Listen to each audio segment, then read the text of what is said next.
క్రీస్తునామమున చేరువచ్చిన మీ అందరికీ నా హృదయపూర్వక వందనాలు. అపోస్తుల కార్యాలు 27వ అధ్యాయము మనం చదివిందే. ఎప్పుడు 4వ వారం ఇది మనం చదివిందే. దాంట్లోనే 9వ వచనం ఉంది కదా, 27:9. చాలా కాలమైన తర్వాత ఉపవాస దినం కూడా అప్పటికి గతించి ప్రయాణము చేయుట చాలు. అది ఒక్కటే చాలు, ఆ వచనం ఒకటే చాలు. చాలా కాలమైన తర్వాత అంటే ఏమైపోయింది? ఉపవాస దినం కూడా గడిచిపోయింది. అంటే నేను మొన్న వారం చెప్పాను, ఉపవాసం అంటే ప్రత్యేకించి చేసేది కాదు. అది ఎక్కడ ఉండాలా? 27వ అధ్యాయంలో ఏం స్టార్ట్ అయింది? ప్రయాణం స్టార్ట్ అయింది. కాబట్టి ఇప్పుడు మన జీవితంలో ఏం స్టార్ట్ అయింది? ప్రభువుని తెలిసిన తర్వాత ప్రయాణం స్టార్ట్ అయింది. ఎక్కడికే? గమ్యం ఎక్కడికే? Very good. పరలోకం ప్లస్ యేసుని ఎదుర్కోవడానికి, యేసు ప్రభుని ఎదుర్కోవడానికి. ఎక్కడి నుంచి? లోకంలోనే ప్రయాణం చేస్తూ ఉండాలి. యేసు ప్రభు వస్తే వెళ్ళిపోతాం, చనిపోతే మళ్ళీ తిరిగి లేస్తాం ప్రభు వస్తే. అంటే ఏంటి? ప్రయాణం మాత్రం సాగాల. సాగి దాంట్లో ఏమైంది? ఇది నేను కుటుంబాల గురించి చెప్పాను 2 వారాలు. ఒక వారం ఉపవాసం గురించి చెప్పాను. ఏది ఉపవాసం ఏంటంటే ఇది జరుగుతూ ఉండాలి.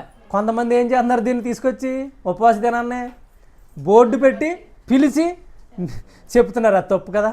ఇప్పుడు ఎక్కడ ఇది జరుగుతుందా? ఉపవాసం ఎక్కడ? ప్రయాణంలో జరుగుతుంది. అంటే ఏంటి? మన జీవితంలో జరగాల. ఎలాగా అని చెప్పాను మన విషయాలు. ఏంటి? ఒకటేంటి? పాపముల కొరకు. ఎవరు ఆల్రెడీ ప్రభుని నమ్ముకున్నాం కాబట్టి ఇతరులు ఎవరైతే పాపంలో ఉన్నారో ఆ వారి కొరకు ఏం చేయాలి? ఉపవాసం చేయండి, తప్పులేదు. భార్య అయితే భర్త అయితే భార్య కోసం ఏంటి? రక్షింపబడాలి ప్రభు అని ఉపవాసం చేయాలి. ఇంకా తర్వాత లేవియాకాండం 23వ అధ్యాయం 27వ వచనంలో నేను చెప్పాను అది పాపాల గురించి. తర్వాత లేవియాకాండం 16వ అధ్యాయము 20వ వచనం అనుకుంటా, 20వ వచనంలో ఏం చెప్పాను? మన చుట్టుపక్కల ఉన్న వాళ్ళందరూ రక్షింపబడాలని ఉపవాసం చేయాలా. అంతేనా? లేవియా 16:20 నుంచి 21.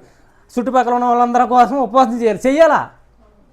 ఏది? ప్రయాణంలో. అంటే ఏంటి? జీవిస్తున్నాం కాబట్టి యేసు ప్రభువుని తెలుసుకోవాలని. అంతే. అది మళ్ళీ తిరిగి బోర్డు పెట్టి ఉపవాస కూడికలని పెట్టకూడదు. అది తప్పు. ఇక్కడ ఎలా ఉంది? తర్వాత ఇంకేంటి? సమూయేలు 2వ సమూయేలు గ్రంథం 12వ అధ్యాయం 16వ వచనంలో ఏముంది? పిల్లల కొరకు చేయాలా. ఏది? పిల్లలు కూడా ప్రభువుని తెలుసుకుని జీవించాలా. కాబట్టి ఏం చేయాలి? ఉపవాసం ఉండాలా, తప్పులేదు. కాబట్టి ఇప్పుడు ఏంటి? ఇప్పుడు మళ్ళీ ఇంకోటి ఉంది. ఇది మనం మన వారం చెప్పుకున్నాం దాని గురించి. ఇప్పుడు ఇంకోటి ఉంది. నిర్గమాకాండం 34వ అధ్యాయం 34వ అధ్యాయము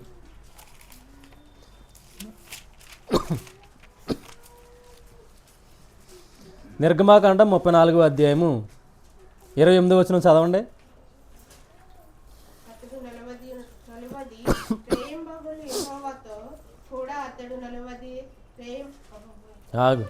అతడు 40 రేయింబగళ్ళు యెహోవాతో కూడా అక్కడ నుండెను.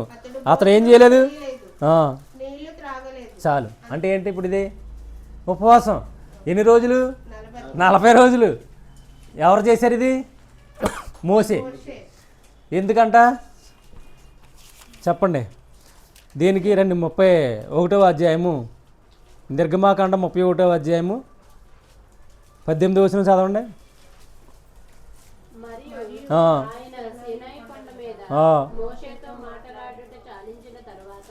అది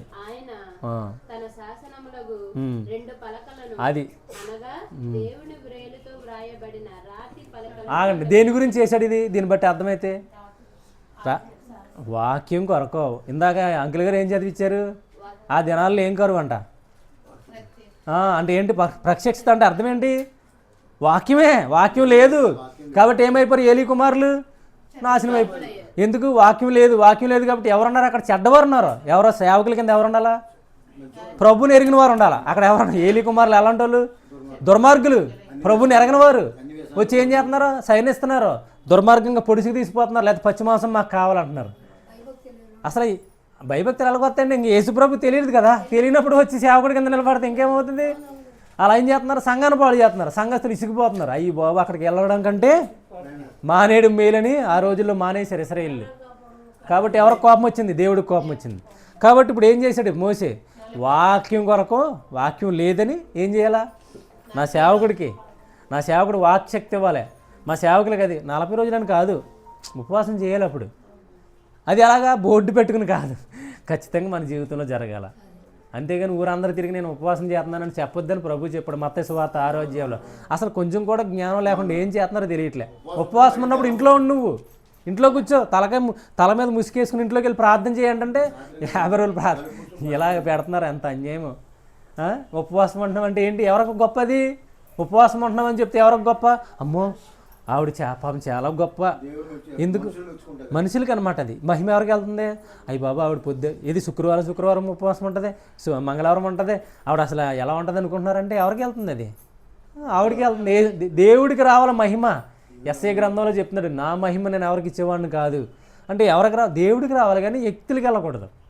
ప్రతి దాంట్లో కూడా క్లారిటీగా వాక్యం ఉంది. కానీ ఇలా ఏం చేస్తున్నారు? పాడు చేస్తున్నారు కదా. ఇప్పుడు ఇలా ఏం చేశారంట? వాక్యం కొరకేమో ఇది ఉపవాసం ఉండి చేస్తుంటే ఏం చేశారు? 32లో చూడండి, 32 అధ్యాయంలో మొదటే వచనం.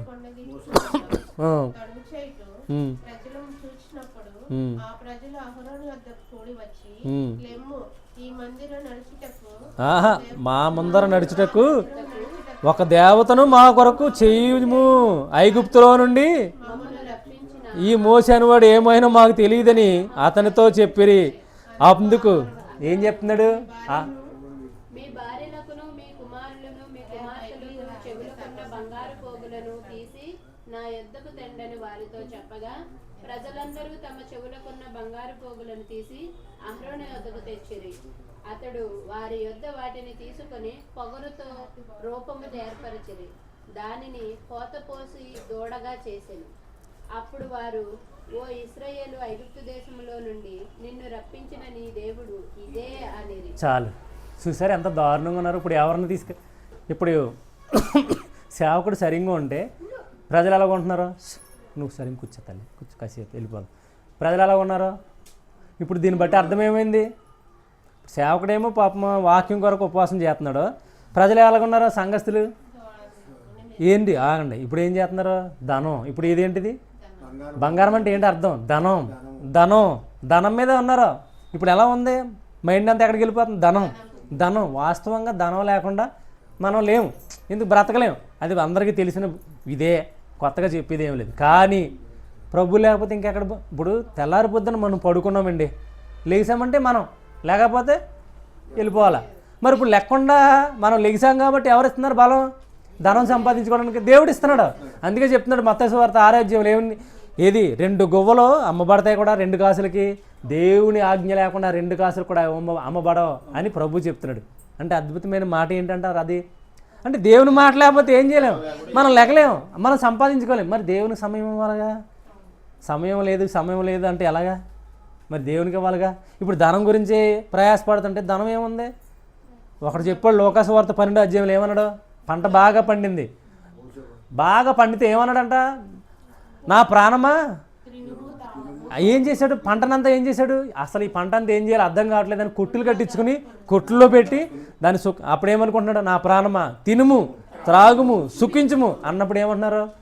అయితే ఓకే, నువ్వు నీ ధనం అనుకుంటున్నావు కదా, అయితే ఓకే, నీ ప్రాణం అనుకుంటున్నావుగా, నీ ప్రాణాన్ని అడుగుతున్నారని చెప్తున్నాడు ఈ రాత్రే.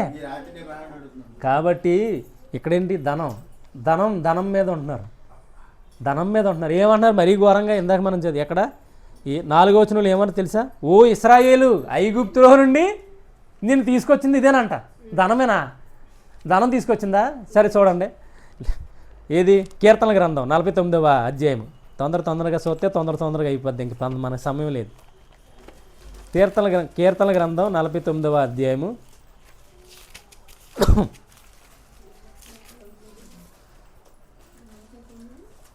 తీసారా? 9 అది కూడా కదా. ఆగండి, వారి ప్రాణ విమోచన ధనము బహు గొప్పదే అంటే ఏంటి? మరి తర్వాత కింద చదవండి దాన్ని. మరి ఇప్పుడు ధనముతో మనం తీర్చుకోలేంగా, మరి ఇలా ఏమంటున్నారు? ఎంత అన్యాయంగా మాట్లాడుతున్నారు. ఇప్పుడు అది అట్లా ఉండాల్సిందే. ఏంటి? వాళ్ళ ప్రాణ విమోచనం ధనము బహు గొప్పదే, అది ఎవరు తీర్చలేరంట, అసలు తీర్చడానికి కూడా అవ్వదు. మరి ఇలా ఏమంటున్నారు? బంగారం తీసుకొచ్చి ఇదే ఇశ్రాయేలు ఐగుప్తులో నుంచి తీసుకొచ్చింది ఇది, అంటే లోకంలో నుంచి, అంటే పాపంలో నుంచి మనల్ని నడిపిస్తుంది ఇదేనా? ఎంత అన్యాయంగా మాట్లాడుతున్నారు ఇప్పుడు. అంటే ధనాన్ని వెంబడించి ఏమైపోతున్నారు ప్రజలు? ధనం మేము ఇది సంపాదించుకుంటే మా సరిపోద్ది. ఎందుకు? లోకంలో బ్రతికించేది ఇదే అనుకుంటున్నారు. చాలా వెర్రివాడ, ఏమైపోతావో తెలియదు ఖచ్చితంగా. లోకంలో నుంచి విడిపించింది ధనం కాదు, యేసుక్రీస్తు రక్తం. లోకంలో నుంచి విడిపించింది ధనం కాదు, యేసుక్రీస్తు బహుబలం అంటే కుడి చెయ్యి. లోకంలో నుంచి విడిపించింది ధనం కాదు, యేసుక్రీస్తు దేనత్వం, దయ, కృప. అవే దయలేందే నేను బ్రతకలేనని పాడుతున్నాం, కానీ నిజంగా అది గ్రహించలేకపోతున్నాం. నీ దయలేందే నేను ఉండలేనా అంటున్నారు, నీ దయ లేదే మేము బ్రతకలేమో అంటున్నారు, కానీ దాన్ని మాత్రం గ్రహించలేకపోతున్నారు. పైన చూడండి 8వ వచనంలో, కుళ్ళు వారి నిమిత్తము ఎవ్వరు లేరు. మనం అనుకోవచ్చు మన నిమిత్తం ప్రాయశ్చిత్తం చేసేవాడు ఎవ్వరు లేరు. మన సహోదరులు కాదు, మన తల్లిదండ్రులు కాదు, మన పిల్లలు కాదు, మన పెద్దలు కాదు, ఎవ్వరు ప్రాయశ్చిత్తం చేయలేరు. యేసు ప్రభు మాత్రమే ప్రాయశ్చిత్తం చేశాడు. దేవా నాకేమి ఏర్పరిచావు? శరీరాన్ని, ఇదిగో నేను వచ్చాను. గ్రంథపు చుట్టలో రాసి ఉన్నట్లుగా హెబ్రీ రాసిన పత్రికలో ఉంది. గంధపు చుట్టలు ఏమి రాయి ఉంది? నువ్వు రావాలా. ఎందుకు? శరీరం ధరించి రావాలా. కాబట్టి ప్రాయశ్చిత్తం ఎవరు చేయాలా? యేసు ప్రభువే. మనం ఏం చేసుకోలేం. మనం విమోచించడానికి మనకేమీ సరిపోదు. ఇదిగో 10వ అధ్యాయం 10వ వచనం చదవండి. 40 మూర్ఖులు, పసిపాయలు అందరూ, జ్ఞానం గలవారు కూడా చనిపోతున్నారు. ఏంటి? నేను చాలా జ్ఞానం ఉంది అనుకున్న వాళ్ళు కూడా, కానీ వాళ్ళకి తెలియట్లే. కానీ ఇప్పుడు మనకైతే ప్రభు అయిన యేసుక్రీస్తు ద్వారా ఇవన్నీ మనకు అర్థమవుతున్నాయి కదా.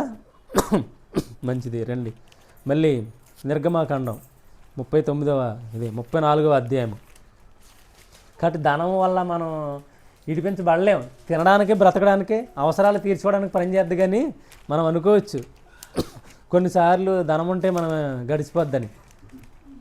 దానివల్ల ఏం మాత్రం ప్రయోజనం లేదు మనకి కదా. ఇప్పుడు దేని గురించి మనం ఉపవాసం? దేని గురించి? వాక్యాన్ని కొరకు. వాక్యం ఉంటేనే విడుదల కదా.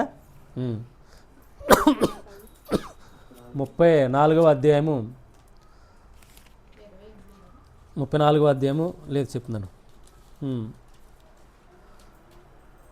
2వ వచనం. ఉదయమునకు నీవు సిద్ధపడి ఉదయమున సీనాయి కొండ ఎక్కి అక్కడ శిఖరం మీద నా సన్నిధిని నిలిచి ఉండవలెను కదా. ఏ నరుడును నీతో ఈ కొండకు రాకూడదు, ఏ నరుడును ఈ కొండ మీద ఎక్కడికైనను కనబడకూడదు, ఈ కొండ ఎదుట గొర్రెలైనను ఎద్దులైనను మేయకూడదని సెలవిచ్చెను.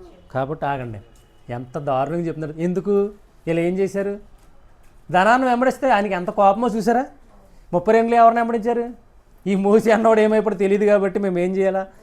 ధనాన్ని తీసుకొచ్చి బంగారం దూడం చేసి ఇతను నడిపించాడని చెప్తున్నాడు. కాబట్టి ఇక్కడ ఏమైంది? ఎంత రగిలిపోయాడు తెలుసా. అసలు ఏ నరుడు కూడా ఇక్కడ రాకూడదు.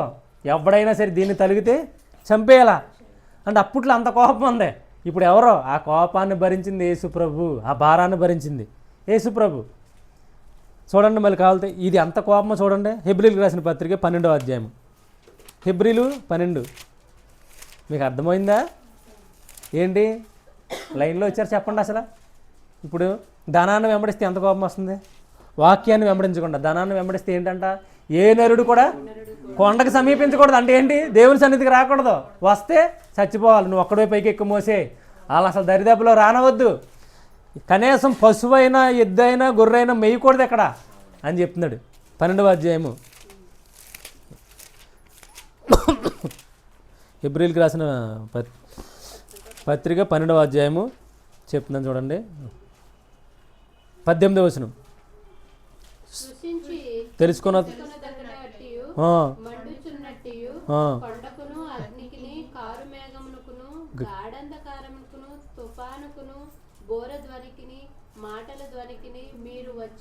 చూడ అసలు ఎంత అద్భుతంగా మాట్లాడుతూ చూస్తున్నా. సృష్టించి అంటే ఏంటి?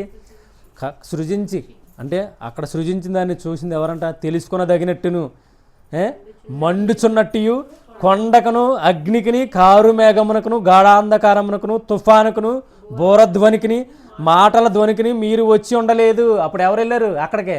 సీనాయి కొండ దగ్గర జరిగిన స్టోరీ ఇది. సీనాయి కొండ దగ్గర ఎవరు వెళ్ళారు? మోసే వెళ్ళాడు. మిగతా వాళ్ళు ఎవరు వెళ్ళారు? రగిలిపోయాడు అయినా. ఎంత అద్భుతంగా చూసారా. మండుచున్నట్టు కొండకును, అగ్నికిని, కారు మేఘమును అంటే మండుతున్నాడు ఒక పక్కన, అగ్ని, ఒక పక్కన మళ్ళీ కారు మేఘం, మళ్ళీ ఇంకోటి ఏంటి గాఢాంధకారం, తుఫాను, చీకటి. అంటే ఇవన్నీ కలిసి ఎలా వస్తాయి, అలా ఉందంట. దేవుడు దిగి వస్తా అంత రగిలిపోయాడు ఎప్పుడైతే ధనాన్ని వెంబడిస్తున్నారో ఆయన్ని కాదని. ఇంకేం చెప్తున్నారు చూడండి అక్కడ, బోరధ్వని, తర్వాత ఒక జంతువైనను ఆ, ఆ కొండకు తాకిన ఎడల రాళ్ళుతో కొట్టబడవలెనని ఆజ్ఞాపించిన మాటకు వారు తాళలేక ఆ, ఆ ధ్వని వినిన వారు ఆ, మరి ఏ మాటయు తమతో చెప్పదవలదని బతిమాలుకున్నారంట. ఎవరో అప్పుడు ఆ మాటలు అంత రగిలిపోయాడు కొండ మీద. మోసి వెళ్తుంటే వీళ్ళందరూ ఎక్కడ ఉన్నారు, కొండ కింద ఉన్నారు చుట్టూరు. కొండ కింద ఉన్న వాళ్ళకి ఏమైనా ఆ మాటల ధ్వని అవన్నీ చూసి భయపడిపోయి, అయ్యో బాబోయ్ మాకు దేవుడు మాతో మాట్లాడొద్దు, దేవుడు మాట మేము వినం. ఎందుకు అంత భయంకరంగా రగిలిపోయి మాట్లాడుతుంటే ఇంకేం పట్టుకుంటారో. అసలు బెదిరిపోయి ఏమన్నారో, బతిమాలుకుని ఏమంటారంట, ఏ మాట తమతో చెప్పవలదని బతిమాలుకొనిరి. మరియు ఆ దర్శనం ఎంత భయంకరంగా ఉన్నదో మోసే వణికిపోయాడంట. మిక్కిలి భయపడి ఆ, వచ్చెను. మోసే మిక్కిలి భయపడిపోయి వణికిపోయాడు. అంటే ఇప్పుడు ఆ స్థితి లేదు కాబట్టి ఏం లేదు, భయం లేదు. అప్పుడు బెదిరిపోయారు. ఎందుకు, ధనాన్ని వెంబడిస్తున్నారు కాబట్టి. సేవకుడేమో వెళ్ళి వాక్యం కూడా కురిపించి ప్రభువా మీ ఎవరో పరిచర్యం జరిగించాలా, అనేకులు నడిపించాలా. ఎంత 6,05,318 మందిని, కాలు బలం కలిగిన వ్యక్తిని, సైన్యాల్ని నేను నడిపించాలా. ఎవరో పిల్లలు, భార్యలు, మేకలు, ఎద్దులు, గొర్రెలు ఇవన్నీ కాకుండా సైన్యంగా నిలబడిన వారు 6,05,318 మంది సైన్యం. ఆ రోజుల్లో అరణ్యంలో దారి ఉంటుంది, అరణ్యంలో నడవాలంటే వాళ్ళందరూ నడవాలా. ఏంటి, పిల్లలు, భార్యలు, పిల్లలు కాకుండా సైన్యంగా నిలబడిన వ్యక్తులే ఎంతమంది అప్పట్లో. వీళ్ళందరినీ నడిపించాలంటే ఏం కావాలా, వాక్యం కావాలా అని ప్రార్థన అని మీరు ఉపవాసం చేయండి. నా సేవకుడికి వాక్యం ఇవ్వండి, మాకు వాక్యం ఇవ్వండి అని మీరు ఉపవాసం చేయాలి, తప్పులేదు. చూసారా ఎంత భయంకరమైన రోజులు అప్పుడు. ప్రభు ఎంత రగిలిపోయి. ఇప్పుడు అలా లేదు కాబట్టి అందరూ ఎలా ఉన్నారో, ఏం పర్లే ఎవడొచ్చి చూశాడు అని చెప్పుకుంటున్నారు. రండి ద్వితీయోపదేశకాండం 9వ అధ్యాయము. ఈనాడు వాక్యం నేర్చుకుంటాకి వెళ్ళట్లే, ఏదో వెళ్ళాము వచ్చాము అన్న స్థితిలో ఉంటున్నారు. తద్వారా ఏమైపోతున్నారు, కుటుంబాలు కట్టబడతలే. తద్వారా ఏమైపోతున్నారు, పిల్లలు సన్నిధిలో ఉంటాలేదు, లోపడతలే. ఇందాక మనం ఆ అంకుల్ గారు చెప్పారు ఏమని, అబ్రహాముకి ఇసాకు ఎంత లోపడ్డాడో. వాస్తవంగా అతను ఇలా తోసి పారిపోవచ్చు, కానీ ఎక్కడ కూడా కట్లు కట్టించుకుని అసలు నెత్తి మీద మోపెట్టి మోయితే కొండ మీదకి మోయించాడు తీసుకెళ్ళి. కానీ మాట్లాడలే. తండ్రి కట్లున్నాయి, నొప్పుందే, గొర్రెపిల్లేది అని అడుగుతున్నా సరే మౌనంగా నువ్వు నడు, నీకెందుకు, దేవుడు చూసుకుంటాడంటే ఒక్క మాట మాట్లాడలే. అంటే ఎంత లోబడుతున్నారు, ఎంత విధేయత. యేసు ప్రభు గారు అలాగే ఆ విధేయతను చూపించారు తండ్రికి. నేను తండ్రి ఏకమై ఉన్నాం, సహవాసం. ఈ రోజులు ఎక్కడుంది అలా సహవాసం? నా పిల్లలు నాకు లోబడాల, నేను పిల్లలను ఆదర్టి చేయకూడదు, వాళ్ళకి ప్రేమగా వాళ్ళ మీద ప్రేమతనం చూపించా ఉండాలి.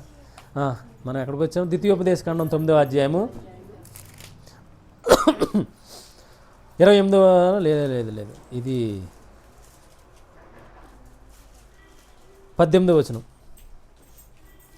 వాటిని క్రింద పడవేసి పగలగొట్టి మీరు యెహోవా దృష్టికి ఆ చెడు నడత నడిచి చేసిన మీ సమస్త పాపముల వలన ఆయనకు కోపం చూసారా ఎంత. అప్పుడు చేసిన పాపం ఎప్పుడది, సినాయి కొండ మీద చేసిన పాపానికి ఏం చేశాడంట, ఆ పలకలు కానీ సైన్యంలో కొత్త అందరూ ఎగిరిపోవాలి. ఎందుకు, నీ దేవుడైన యెహోవాయే నీకు దేవుడు, వేరేగా దేవుడు ఉండకూడదు. ఈలోగా ఏం చేశారు, ఇలా దోణం చేశారు. కాబట్టి అందరూ మొత్తం ఇశ్రాయేలు అందరూ ఎగిరిపోవాలా. కాబట్టి మోసే ఏం చేశాడు, తలా తోకలేని వాళ్ళు ఏమంటారు, మోసే పలకలు కొడతాడు అని అర్థం ఏంటి, ఎందుకు పలగొట్టాడు, పలగొట్టకపోతే ఎవరు ఉండరు, అందరూ వెళ్ళిపోవాలి, మోసే అక్కడే ఉండాలా, అందుకే పలగొట్టాడు. అది కూడా తెలీదు, మాట్లాడతారు, అంత అన్యాయంగా మాట్లాడతారు. బాబోయ్ ఇలా ఉన్నారు, లేఖనాలు చెప్పేవాళ్ళు అలా ఉన్నారు, ఏం చేస్తాం కదా.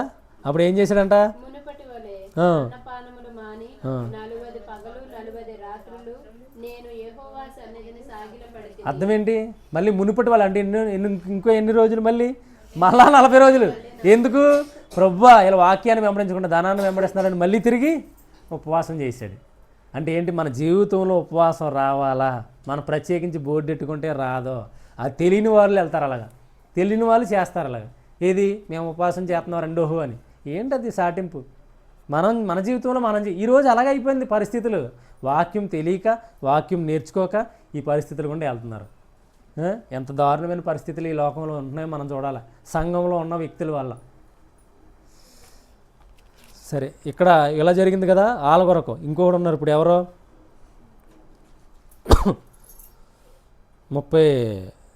9వ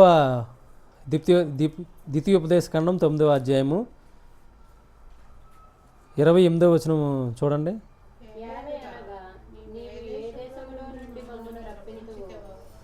ఏది 9:20 మరియు యెహోవా అహరోనును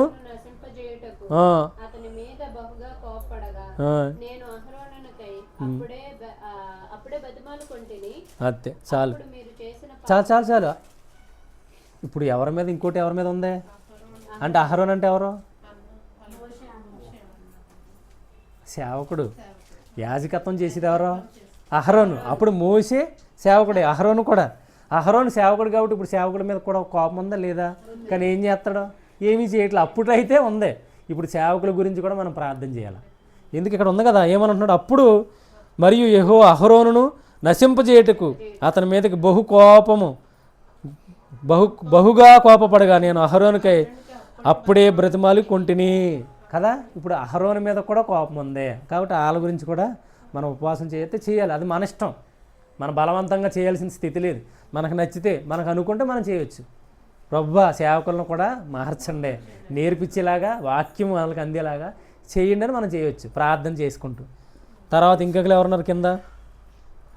అప్పుడు మీరు చేసిన పాపమును అనగా ఆ దూడను నేను పట్టుకొని అగ్నితో దాన్ని కాల్చి నలుగగొట్టి అది ధూళి అయినంతగా మెత్తగా నూరి ఆ కొండ నుండి పారు ఏటిలో ఆ ధూళిని పారపోసితిని. సాగండి. ఇప్పుడు ఏది ఆ పాపం పోవాలంటే కారణం ఏంటంట? చదివారా? ఏముంది? ఏం చదివారు? మెతుస్ ఏం చదివమ్మా? ఆగండి, ఏం చదివా? నువ్వేం చదివారా? ఏం చదవమ్మా? ఏం చదువుతున్నారు? బైబిల్స్ చదవట్లేదా? దేనికి? సరదాగా పెట్టుకుంటున్నామండి, ఇది ఏమన్నా కామెడీగా? మరి చదవాలి కదా. ఏం చదివారమ్మా? అక్కడ ఏమనుంది క్లియర్గా? ఆ పాపం పోవాలంటే ఏమనుంది అక్కడ? ఏం చదివారు? అవన్నీ కాదు, పాపం పోవాలంటే ఏం చేయండి? ఏం చదవ అసలేంది ఏంటి? నీరు పారు దాన్ని కాల్చి నలుగుగొట్టి అది ధూళి అగినంత మెత్తగా నూరి ఆ కొండ నుండి పారు ఏటిలో. అది ఇప్పుడు ఎలా పోద్ది? ఆగండి, ఎలా పోద్దే పాపం పోవాలంటే? పారు ఏరు అంటే ఏంటి? నీరు అంటే ఏంటి? వాక్యము ద్వారానే పోతుంది. ఇంకా ఏమి చేసినా పోదో పాపం పోవాలంటే. ధనం ఇచ్చినా పోదో, నీ కుమార్తెలను ఇచ్చినా పోదో. అప్పట్లో అగ్నిగుండాలు దాటించారు, అలా పోదో. ఇంక ఏం చేసినా పోదో. ఒకడు మన సహోదరులు మన కొరకు ఏం చేయాలని పోదో. కేవలం పారు నీరు. పారు నీరు అంటే అర్థం ఏంటి? తెసలోనికి రాసిన మొదటి పత్రిక, తెసలోనికి రాసిన మొదటి పత్రిక 1వ అధ్యాయము 13వ వచనంలో ఉందో చూడండి, నేను చెప్తాను. తెసలోనియలకు రాసిన మొదటి పత్రిక 1వ అధ్యాయము 13వ వచనం నేను చదువుతున్నాను చూడండి.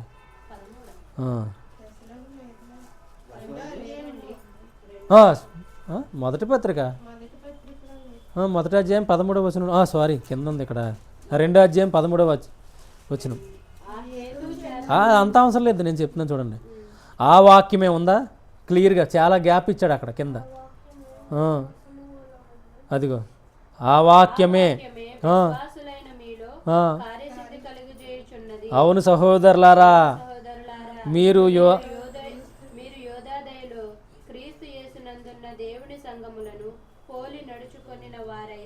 కాబట్టి ఎలా అంట? వాక్యము ద్వారానే. ఆ వాక్యమే విశ్వాసులైన మీ కార్యశుద్ధి కలగజేసేది ఏంటంట? వాక్యమే. కాబట్టి ఏంటి? కల్పనా కథలు కాదు, కామెడీలు కాదు, ఏమీ కాదు. అదే పారు నీరు అంటే అర్థం ఏంటి? పాపం పోవాలంటే వాక్యం కావాలా ఖచ్చితంగా. కాబట్టి వాక్యంలో మనం ఎదిగితే ఏం పోతాయి? అన్నీ పోతాయి. అంతేగాని ఏదో ఇలాంటివన్నీ కాదు. ఏది బోర్డులు పెట్టుకున్నాయి, కామెడీలు చేసుకునేవి ఇవన్నీ కాదు. ఖచ్చితంగా మన జీవితంలో ఏం జరుగుతూ ఉండాలి, ఆటోమేటిక్గా ఉపవాసం జరగాలి. ఇంకా చెప్పాలంటే మనం అనుకుంటున్నారు కొంతమంది ఈ 4 వారాల నుంచి ఒకటే అధ్యాయంలో చెప్తున్నాడు అంటే ఇంక ఇది ఇంకా చెప్పాలంటే చాలా వారాలు పడుతుంది చెప్పాలంటే. కానీ ఈ వారంతో ఆపేస్తున్నాను, ఎందుకంటే కొంతమంది ఇబ్బంది పడతారు. కానీ ఎంత అద్భుతంగా వాక్యం మాత్రం ఇంట్రెస్ట్గా వింటలే, కానీ ఎన్నో అధ్యాయంలో చెప్తున్నాం. దేనికి చెప్తున్నాం, దాంట్లో నుంచి ఎన్నో వస్తున్నాయి. తవ్వుతుంటే ఎంత లోతుకి వెళ్తున్నాం మనం. కానీ నేర్చుకుంటే అద్భుతంగా తయారవుతారు, నేర్చుకోకపోతే ఏం తెలుసుకుంటారు దాని గురించి. తవ్వుతుంటే ఎలా వస్తున్నాయి వాక్యాలు, అద్భుతంగా వస్తున్నాయి కదా. ఈ విషయాలు ఎక్కడైనా చూపిస్తున్నారా? ఆ రోజుల్లో దేవుడిని తిరస్కరించిన వాళ్ళు ఎంత రగిలిపోయాడు, కానీ ఇప్పుడు లేడు. యేసుప్రభు ఎలా ఉన్నాడు తెలుసా? ఇప్పుడు ఏమంటున్నాడు యోహాను సువార్తలో, నేను ఎవరిని నశింపచేయడానికి రాలేదు, అందరినీ రక్షించుకుంటానికి వచ్చాను. తండ్రి నాకు అనుగ్రహించిన వారందరినీ నేను భద్రం చేస్తా. కొలసీలకు రాసిన పత్రిక 3:2 ఉంది, క్రీస్తులో మన జీవం భద్రంగా ఉంది. మీరు భయపడవసరలే, పిరికివారుగా ఉండవసరలే. క్రీస్తులో మీ జీవం భద్రంగా ఉందంటే ఇప్పుడు ఆయన చేతిలో నుంచి మనల్ని ఎవడన్నా విడదీస్తారా? విడదీయగల శక్తి ఎవరికైనా ఉందంటారా? ఎందుకు? అపవాదిని తొక్కడానికి ఆయన ఈ లోకానికి వచ్చాడు. ఆడు ఎక్కడికి వెళ్ళాడు? కాళ్ళ దగ్గరికి వెళ్ళిపోయాడు. కాబట్టి మన చేతిలో మనం ఉన్నాం, గుప్పుల్లో. ఆ గుప్పుడు విడదీసి తీసుకోవాలంటే ఎవరు తరం కాదు. మనం దేని విషయంలో భయపడొద్దు, పిరికితనంగా అసలు ఉండొద్దు, ధైర్యంగా ఉండాలి. ఏది దేవుని పిల్లలు అప్పుడు బెదిరిపోయారు కదా ఆ మాటలకే, కానీ ఇప్పుడు ఆనందించాలా. ఆ మాటలు నెమ్మదిగా పారే నీళ్ళు, ఈ నీళ్ళు వస్తాం వల్ల ఏమవుతుంది? ధైర్యంగా ఉండాలా, నేర్చుకుంటూ ఉండాలా. సమయం లేదు కాబట్టి ఇంకా నేనేం చెప్పట్లేదు, ముగించేస్తున్నాను. కాబట్టి గ్రహించండి, యేసుప్రభుని ఎరిగితే ఖచ్చితంగా ఆటోమేటిక్గా మన జీవితాల్లో ఉపవాసం ఉంటుంది, అన్నిటి కొరకు, ప్రతిదాని కొరకు. అంతేగాని ప్రత్యేకించి ఒక బోర్డు పెట్టుకుని ఉపవాసం అనేది మాత్రం తప్పది, అది ఎవరికి తెలియకే జరుగుతుంది. కాబట్టి ఇలాగ ఈ వాక్యాన్ని దీవించి మన వినికిడిలో నింపునుగాక.